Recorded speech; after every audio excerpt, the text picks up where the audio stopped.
Hey everybody, it's me, JTJ, and I'm here to review the King of the Hill episode, Hank Encounters of the Nerd Kind.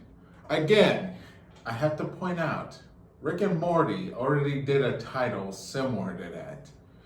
But they're probably not the first show to do it, so who knows? It's probably been overdone to death and I just never noticed. I mean, let's be honest. How many of us actually pay attention to the names of the episodes we're watching of our favorite shows? If we did that, we would probably, wow. I'm just saying, how many of us actually do that? The only reason I know about that is because of a bit. Yeah, I can kind of see it now. But anyway, so this episode is about Hank, again, having to learn something new about the world. Which, let's be honest, this one was pretty interesting. So Bobby rents out a food truck so he can, sell his food at Comic-Con out of a food truck. I'm not gonna lie, I feel like Bobby is missing out on a shitload of money by not owning a food truck already. I mean, I get it. You can't do that all the time, what Bobby did in this episode. He left Emilio in charge of the restaurant while he went out and rented a food truck. Which I'll admit, I'm glad Emilio did not pull Linda Belcher. Using this right-hand lane, I'll tell you that.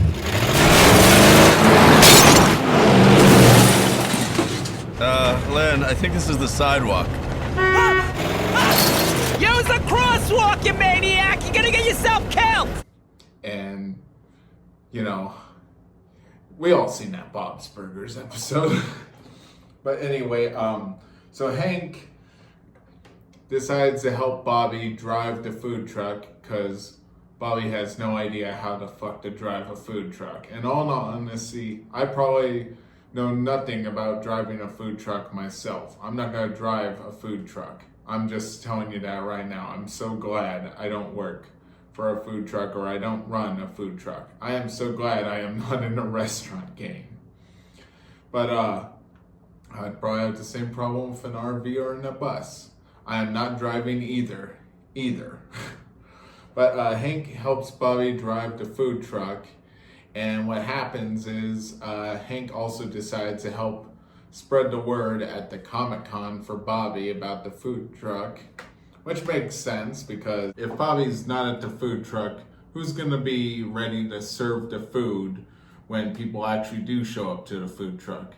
I feel like if you left Hank in charge, Hank doesn't know jack about cooking ricotta chain. He doesn't know how to cook in German or in Japanese, so he is out of his element. Plus, I'm pretty sure he would scare away customers by going back to his old ways because they're at a Comic-Con.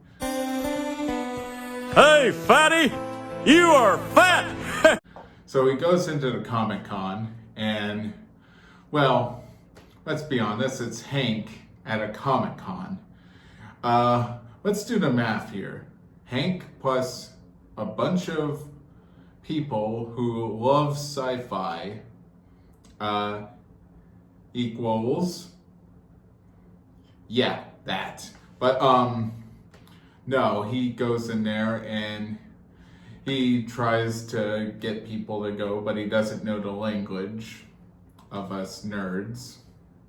I mean, it's kind of funny, Hank going into a Comic-Con and not fitting in, yet I'm pretty sure there's a fair amount of people who go to Comic-Con dressed up as Hank Hill. I mean, there's a guy that dresses up as Peter Griffin. Is there not a guy that dresses up as Hank Hill? I'm just saying, come on. But no, Hank goes into Comic-Con and he's out of his element. And he even encounters someone he thinks is a security guard, which is kind of funny. He thought the dude was a security guard, and the guy said, "Here, let me help you exchange that pass." and he just winds up stealing the pass, which Bobby gave to Hank to go into the Comic-Con. And it was a $300 pass. So Hank could have literally gone anywhere. So a security guard telling him, oh, that pass won't get you there, is kind of funny. And I know it's not the same as impersonating a cop, but can't it be illegal to impersonate a security guard? Yeah, just saying, But Hank and Bobby try to find the guy who stole his pass, and when they find the guy, Bobby tries to de-escalate the situation by getting the pass back from the guy without any confrontation. Hank goes a different route, which there is confrontation, and it made Bobby look bad in front of all those people that he was trying to sell to. So I'm not gonna lie, Hank Hill was a salesman. You'd think Hank Hill would have the good sense that since he's with Bobby, the owner of our business, that he would be a little more careful how he presented himself in front of Bobby, with Bobby. I mean, people saw them together at the thing. People are gonna, judge Bobby and probably not want to go to Bobby's restaurant, You think Hank would have had the common sense as a businessman himself. And while all this is going on, Peggy, her narcissistic self, and men, also narcissistic, are in a poetry class together, and Peggy has an opportunity to get their poem published. And Peggy, she's a narcissist, a super narcissist, more than men in a way. But you can do the math on that one. I'm not doing the math on that again. She really screws something up for men. I'm not going to spoil nothing, but she almost spoils.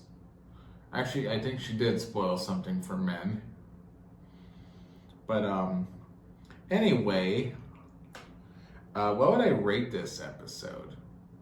I'm not going to lie, this one was kind of weak. This is probably the only weak one so far.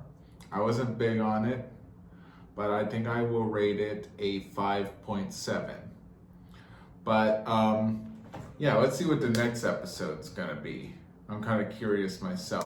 The next episode is The Best Little Marriage in Texas. Ha, ha, ha, ha. We all know what that's a play on, to all you musical fans. Anyway, until next time, stay tight.